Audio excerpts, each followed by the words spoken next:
Are there pros and cons to asking a rabbi a halachic question by email or text versus by phone or face-to-face? In general, it's always good to ask. It's always good to ask a question. It's always good to ask a halachic question. Pirkei Avos, it says, Aseh lechorav v'histalik min hasafik. Someone appoints himself a rav, an authority, someone that he could actually ask a question. He puts himself away from having doubts. Doubts are always confusing. You're not always sure, not always happy and satisfied. You ask a rav, you get clarity. Clarity is freedom. So asking a question is always a good thing when you're not sure. Nevertheless, asking a question over the phone or by text could have an advantage and could have a disadvantage. The advantage could be that it could be here and now. You don't have to find the rabbi. You don't have to walk to the rabbi. You have to make an appointment by the rabbi. It's not always the hours that he's answering. This way you send a text, you get back the answer, usually much quicker than actually having a face-to-face meeting with the rabbi. Another big plus is that some people have some private questions, and when you send the question, you call the rabbi, you send a text, you send an email, it could be done in an anonymous way, which makes people feel much more comfortable. And that could be a great plus, asking anonymously, and as we were saying, getting an answer immediately. These are for sure big advantages and big pluses regarding asking a shaila over the phone or with a text. Nevertheless, a lot of times a shaila, being that a question, a halachic question, is part of life, and life is complex. Life is not just yes and no. Life is not just black and white. There's many details that make life become life, and many details that make the shaila become the question, the shaila, or the answer. And a yes and no question or a yes and no answer are not always going to really explain the whole perspective. They're not going to always be able to lighten up every single angle in the question. A lot of times the answer will be dealt with knowing the background of whoever is asking it, the background story, the different influences that the answer will have on other aspects of the life of whoever is asking it.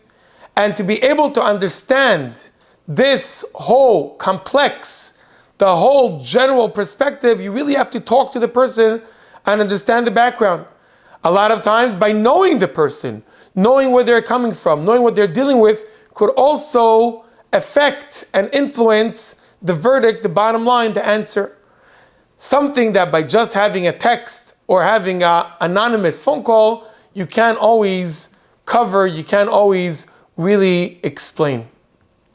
Another point is that a lot of things change. For an example, it could be a kashrus question, something that has to do with different ingredients in a certain product. Many products, their ingredients change. They don't change on a daily basis, but once in a while they change. A lot of times you can have factors that it makes a difference, and they do change. In kashrus, in other issues, and if the rabbi knows who is the one that called him, who's the one that met with him, who's the one that discussed this issue with him, he could know who to go back to if the factors change.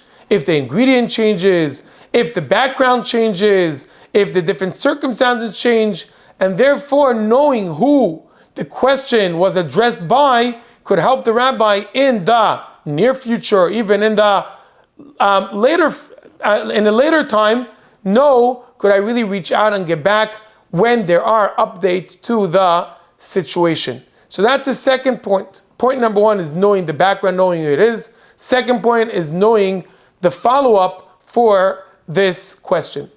A lot of times, when it comes to a question, you actually need to see what the question is about.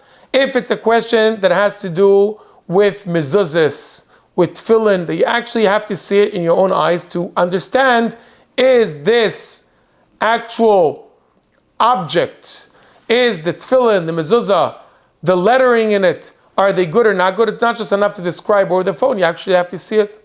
Some questions that have to do with Taras HaMishpacha, the rabbi actually has to see with his own eyes, if it's regarding sizes, colors, and so on and so forth, that then it's important the rabbi should actually see it.